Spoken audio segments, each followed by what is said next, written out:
Good evening, ladies. Good evening, gentlemen. It is exactly 8 p.m. on our studio clock, and its news are on your TV, Spectrum Television. Making news tonight, October 25, 2024. Cameroon maintains its status as free from wild polio virus, but a new vaccination campaign targeting the type 2 polio virus among children aged between 0 to 5 has been launched by the Minister of Public Health, Manauda Malachi, in Yaoundé, highlighting the urgency to protect young lives from this infectious disease. Also in this newscast, the French Embassy in Cameroon, alongside the French Institute and Campus France Cameroon, has kicked off the 11th edition of the French Studies Fair in Douala. The exciting event, running today and tomorrow at Crystal Palace, aims to promote French education and opportunities for students in the region. The stories in full and more will be brought to you right ahead. Welcome once again, ladies. Welcome, gentlemen. You're watching the 8 p.m. Bilingual Primetime Newscast on Spectrum Television. I will dive straight into the full stories on tonight's edition. And it is in the French language with Makeda Lidinyoto. Bonsoir, Makeda. Bonsoir, Christelle Sec. Mesdames, Messieurs, bonsoir. Bienvenue dans ce journal bilingue. Santé. Le Cameroun garde son statut de pays libre au poliovirus sauvage. La campagne de vaccination en cours concerne notamment le polio de type 2 et principale cible, les enfants âgés de 0 à 5 ans. Face à la presse ce jour à Yaoundé, le ministre de la Santé publique annonce un deuxième tour de cette campagne de vaccination pour le mois de novembre prochain. Inès Pangan pour plus de détails.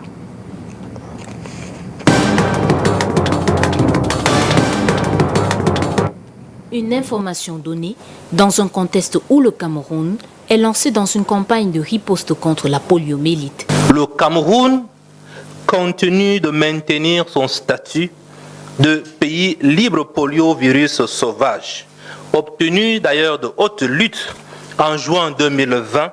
De nouveaux cas réapparaissent en 2021. Cette fois, il s'agit du virus de polio de type 2.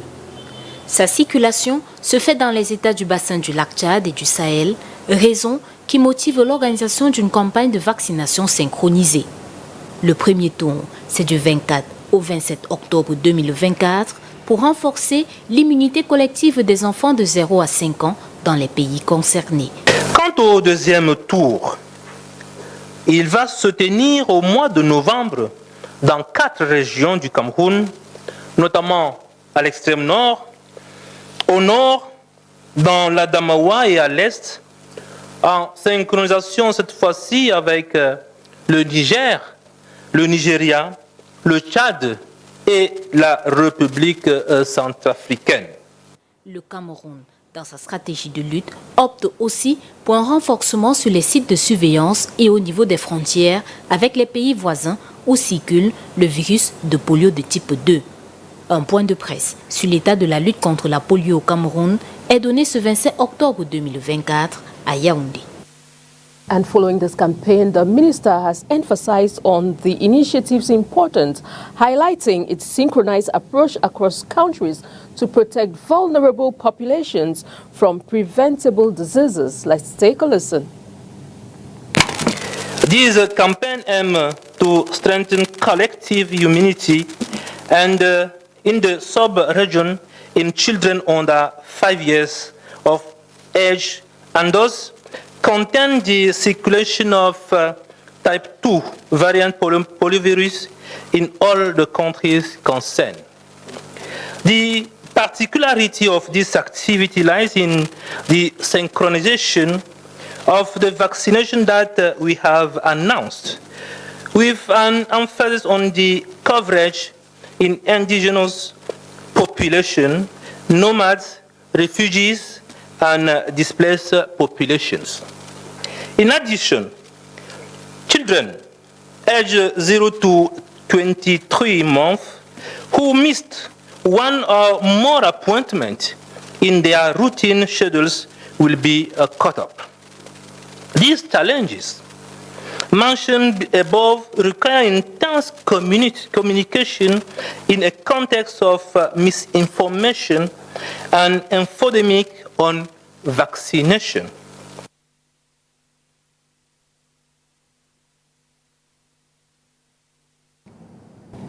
And now we take you over to the southwest region of Cameroon, where the interim Minister of Mines, Industries and Technology has paid a working visit over to the southwest region of Cameroon, where he has encouraged the stakeholders there to create more industries. Details in the following report. Faced with a declining economy partly fueled by the Anglophone crisis, the Minister of Mines, Industries and Technological Development has urged the people of the Southwest region to intensify their efforts in establishing industries and companies. We have come to ring the warning bell that the Southwest must rise up to the occasion to take its rightful place in this country as a major place for the development of the agro-industrial sector. We have to say that Cameroon is moving on. It is not in the interest of any region to stay behind in small squabbles. The message is clear. We are here today to say the governor of this region, the local administration has done all under the orientations of the head of state for this region to be stable. We have the evidence that industry is being developed in the southwest. This region, home to significant industries such as the CDC and Sonara, has limited presence of multinational businesses compared to neighboring Douala. This lack of diversification has weakened its economic power. Calling on all other operators to come in and make sure that we want CDC to transform 70% of what they produce. We don't want to be an exporter of raw materials. We want to transform locally. That's where jobs are created. That's where wealth is developed. So the rest of the country is moving in that domain. And we do not want the Southwest, which ought to be the leader, to become a place where we have to be preaching messages. In alignment with the government's import substitution policy, a One Industry, One Municipality initiative has been launched across the region. This strategy aims to accelerate economic development and foster local industry growth. Today, the government, the Ministry of Mines has adopted a policy of one municipality, one industry for the whole country. But there will always be municipalities, there will always be regions that will have more capacity to expatiate. But we want that every municipality with the municipal authorities, with the Minister of Decentralization will work together to make sure that we create jobs for the youths in every municipality. All this are part of the minister's tour to the Southwest region. And as far as this initiative of one municipality, one industry is concerned, the mayor of Tiko, Chief Peter Mesoso, has encouraged the communities to empower. He has explained that this initiative will encourage the municipalities to be empowered through such initiatives. Let's take a listen. One of those days where we used to think that it is only Douala, the littoral, that is an industrial zone where everything, industry, companies is littoral. And you find people leaving the southwest, leaving people rushing to go work there. And this time around that there's a new innovation of trying to empower the municipalities or the division, probably one division, one company. I think it's going to be great. Tiko, first of all, we have the land. You know, sometimes the issue is the landscape. The investors may be interested, but if the landscape is not there, they cannot build the industry in the air. So I want to say that Tiko is really exposed as one potential beneficiary to this particular innovation because we have enough land in Tiko. In Tiko there is the industrial zone we call Maxime, where people who want to invest, they can go to the industrial zone. If they want to get it in the Mongo area, they can still get it because there's land there that the state can seed, and there's also land that is under the powers of the administration. And also individuals who, if they want to invest, they can acquire land on their own as their personal property. But I want to say that Tiko is blessed after this new innovation. Parlons d'autres choses à présent. La pression est retombée, les esprits sont moins échauffé. Aujourd'hui, peut-être peut-on parler plus froidement du conflit ministère des Sports, Fédération camerounaise de football. On le sait, la paix des braves a été signée le 1er octobre dernier. Mais si on devait l'inscrire dans les actes politiques à l'approche de 2025, ce conflit peut-il être perçu comme une stratégie de distraction, de réponse de deux politiciens et d'un expert en communication rencontré par les Larine Gonzu? Nous sommes en janvier 2024 et c'est le début des inscriptions sur les listes électorales. À une année de l'élection présidentielle de 2025, l'engouement des citoyens est palpable. D'ailleurs, le sujet des inscriptions est sur toutes les lèvres. Presse, réseaux sociaux, pas une semaine ne passe sans qu'on en parle, mettant par ailleurs en lumière les citoyens, organismes et partis politiques au four et au moulin. Avril 2024, les mêmes acteurs poursuivent leur travail de sensibilisation pour un plus grand nombre d'inscrits sur le fichier électoral. Et pourtant, presque plus personne ne met la lumière sur ce qui est fait. La presse, l'opinion et les réseaux sociaux sont accaparés par un conflit, celui opposant le ministre des Sports au président de la Fédération camerounaise de football. Le conflit se poursuit tout au long de l'année, avec chaque jour de nouveaux rebondissements, il reste toujours aussi médiatisé. Il faudra attendre le 1er octobre 2024 pour voir une accalmie entre les deux institutions et par ricochet entre les deux hommes qui les incarnent. Et si tout ceci n'était qu'une stratégie pour éloigner de l'essentiel, qu'en pensent les hommes politiques? Je ne pense pas qu'ils aient été, comment dirais-je, ils ont même plutôt été dépassés par une de leurs créatures. Propre créature à eux. Non, je ne pense pas que leur intelligence ait été au point de nous occuper ou de vouloir que tout le monde suive. Non. Je ne pense pas que ce soit des stratégies pensées en amont pour créer la dispersion ou la démobilisation. Vous n'accordez finalement pas beaucoup d'intelligence aux militants du RDPC, aux stratèges du RDPC? Non, je pense que leur intelligence... Au finish, ils sont toujours surpris. Leur intelligence a été suffisamment illustré dans le domaine de la kleptomanie uniquement. Donc je veux dire que ce n'est pas de ça qu'il s'agit. Oui. Il s'agit tout simplement d'un système qui lui-même n'a pas de repère. Pour Charles Kacharen Gafongan, journaliste, enseignant et expert en communication, la principale entité à mettre sur le banc des accusés est la presse. Une lecture rationnelle. On met cela dans les carcans de la communication gouvernementale, dans les petites crises, l'incohérence qui peut naître dans les actes de gouvernance. Donc il sera difficile de penser que derrière un tel conflit, qu'il y avait une stratégie huilée, pensée par, je ne sais pas, le pouvoir en place pour désorienter totalement les Camerounais. Maintenant, le problème en Afrique, c'est la presse. Parce que quand vous parlez des réseaux sociaux, c'est la presse. La presse, c'est elle qui fixe, comment on dit, les règles. On parle de la notion d'agenda setting, qui décide de ce qu'il faut donc, ce qu'il faut mettre sur la place publique. Normalement, c'est la presse. Donc, si la presse est laissée aller à ce jeu-là, si vous considérez que c'était un jeu, et en délaissant maintenant le sujet qui était sûrement bien plus important, notamment la sortie de Cabral Libye et tout le reste, alors c'était la faute à cette presse-là qui n'a pas véritablement fait son travail et qui à un moment s'est laissé distraire. Parce qu'effectivement, le conflit là, c'est rentré dans les arcanes des faits divers. Mais malheureusement, on les a placés comme des faits de très grande importance, délaissant donc d'autres faits, notamment, vous avez dit, la fin des inscriptions et tout ce qui est arrivé. Donc là, c'est peut-être la faiblesse de ceux qui ont l'approche d'inscrire l'agenda, d'imposer un agenda au public. C'est peut-être la faute à ceux-là. Et aujourd'hui, avec les réseaux sociaux aussi, de plus en plus, les gens s'abreuvent aux réseaux sociaux. Peut-être ça qui peut expliquer cela. Notons pour le rappeler que tout ceci se déroule à une année de l'élection présidentielle censée se tenir en octobre 2025.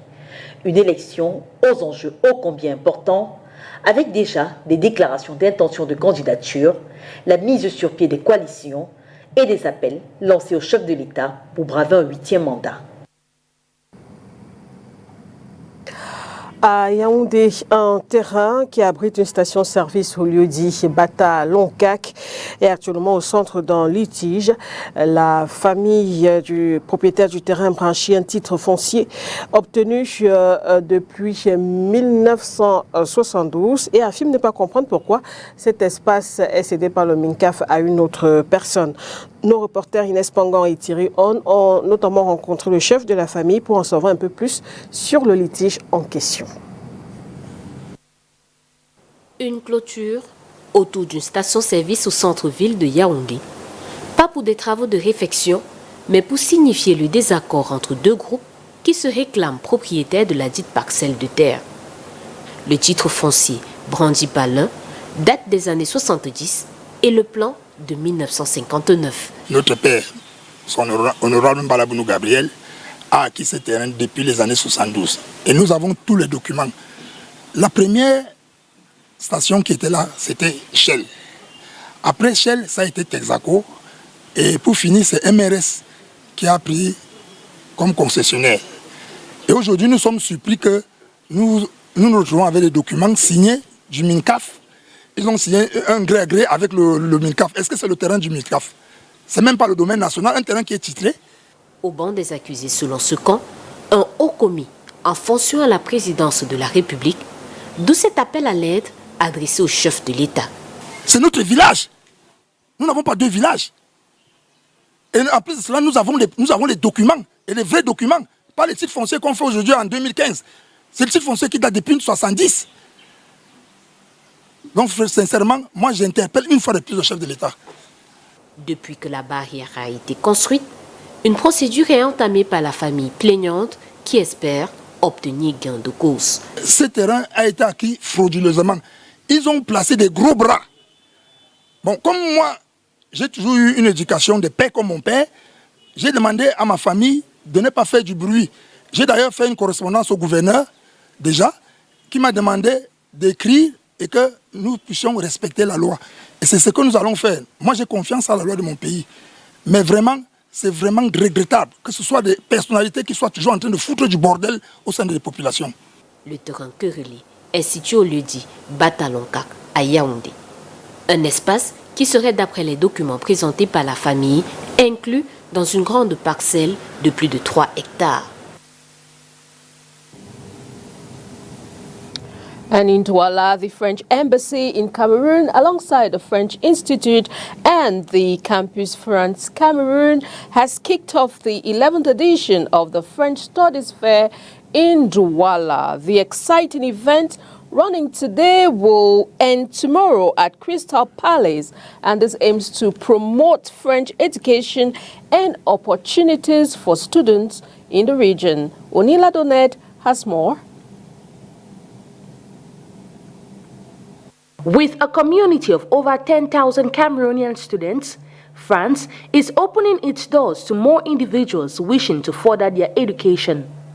A fair for the promotion of French studies, SAPEF, has opened today, October 25, at Crystal Palace in Douala and will run through Saturday. C'est plus de 4000 visas qui ont été délivrés à des étudiants camerounais. We have given out 4,000 visas to Cameroonian students. We have over 10,000 Cameroonians studying in France. With such fair, we hope to increase the number of students. There's no specific quota. It's a fair aimed at sensitizing students to come study in France. Un salon qui est fait pour sensibiliser les étudiants et les faire venir étudier en France. This event assembles 60 institutions from France to engage with aspiring students. Attendees have participated in workshops where they learned about application requirements, meet alumni, and also join roundtable discussions.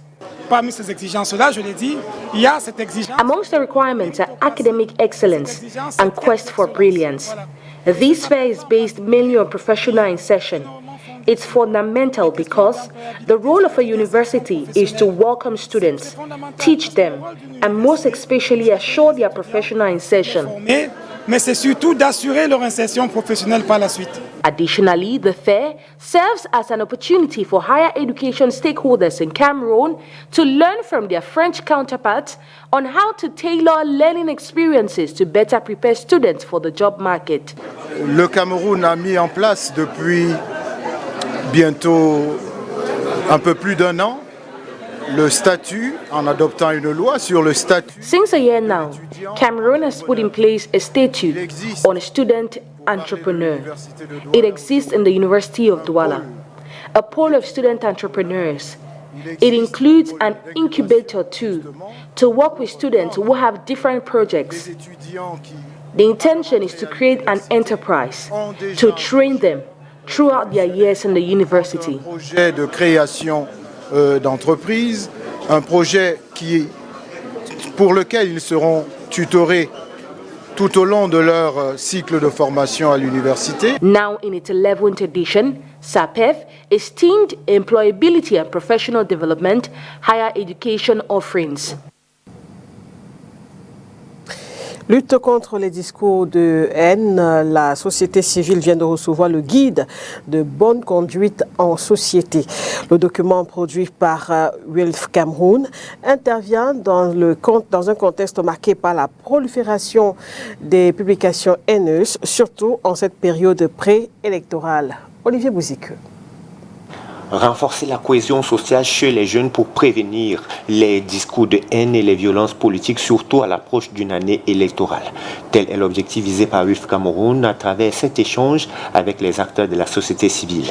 Il est question que l'organisation et ses partenaires locaux contribuent à ce que les élections soient pacifiques, à ce qu'il n'y ait pas de tension ou alors que des tensions qui surviennent soient adressées sans violence et sans haine.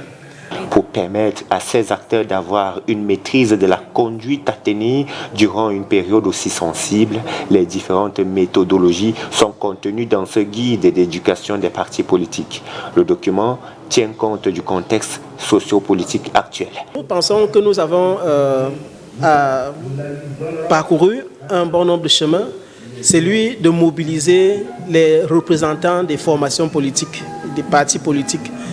L'un des résultats de cette session d'échange, c'était que les partis politiques entrent en possession de ce guide qui contient un modèle de directive pour la sensibilisation et l'éducation de leurs militants. Parce que les discours de haine tels que propagés, pour la plupart, ne sont pas commandités par les leaders des partis politiques. Parfois, les leaders des partis politiques ne sont pas les responsables de ce que leurs militants divulguent sur les réseaux sociaux. Mais on est obligé parfois de les prendre pour responsables. C'est pour ça, pour qu'ils ne soient pas responsables, ils ont une autre mission, celle d'éduquer leurs militants, c'est de les sensibiliser. L'invite à s'arrimer à ce guide a été par ailleurs adressé aux hommes et femmes des médias. Culture, avant notre page internationale, le festival Écran Noir se poursuit à Yaoundé.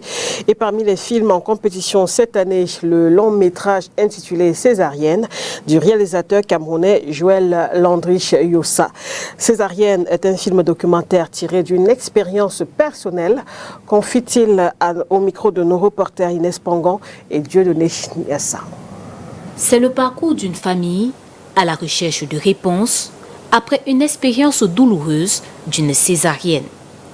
Les faits se déroulent en 2017, quand l'épouse perd son bébé au cours de cette opération chirurgicale programmée sans que des informations suffisantes ne soient données à la famille. Commence alors la quête du père. C'est une expérience personnelle. Je ne pouvais pas aller chercher très loin, non. Il fallait que je puisse justement au fond de moi pour dire, écoutez, mon épouse a fait 3 césariennes. Il y a une première qui s'est mal passée suite à une négligence médicale. Il était question que je sensibilise justement l'opinion publique par rapport à ça, et en particulier justement les médecins.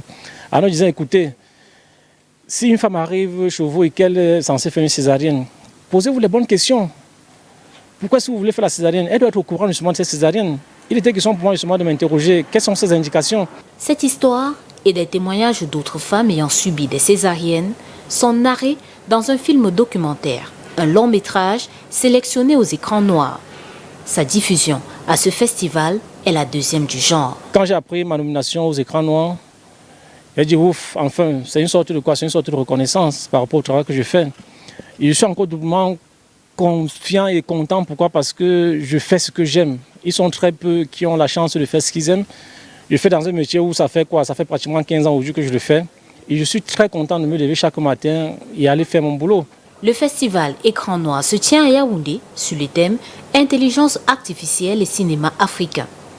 La clôture, c'est ce 26 octobre au Palais des Congrès.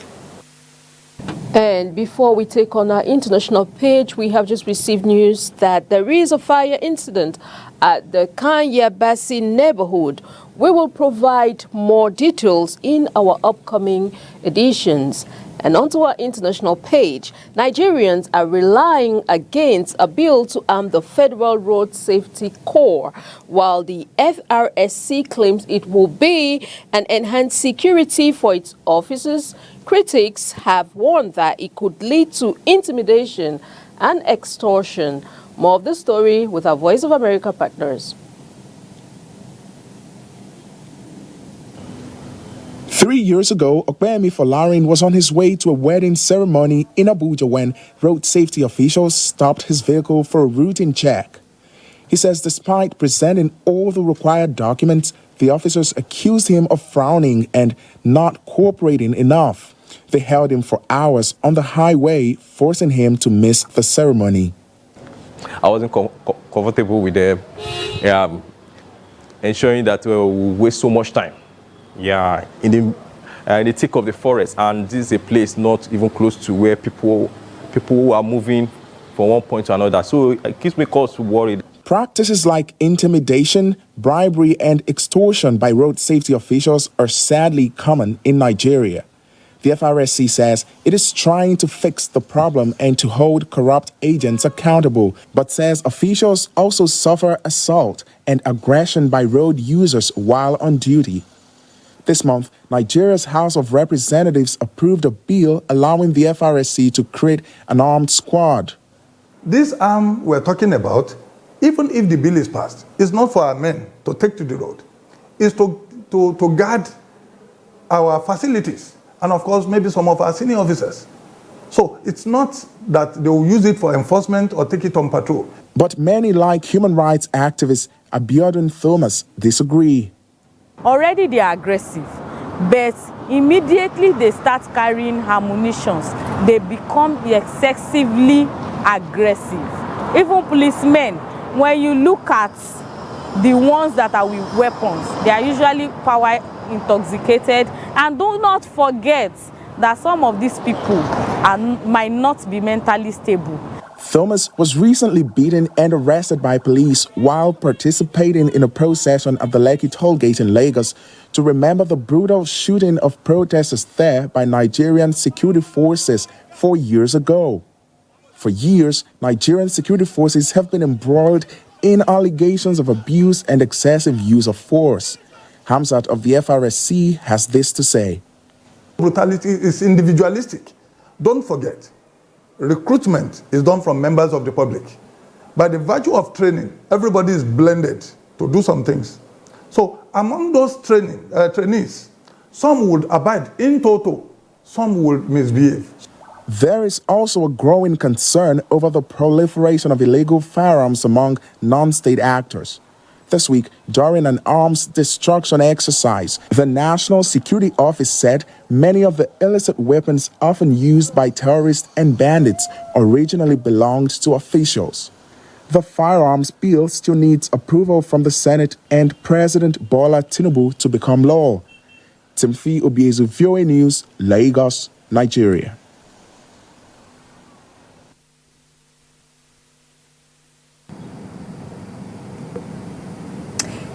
And that report puts an end on tonight's news edition. Ladies and gentlemen, thanks for watching.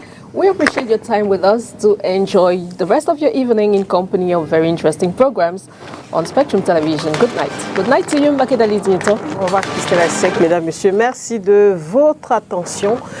Au revoir.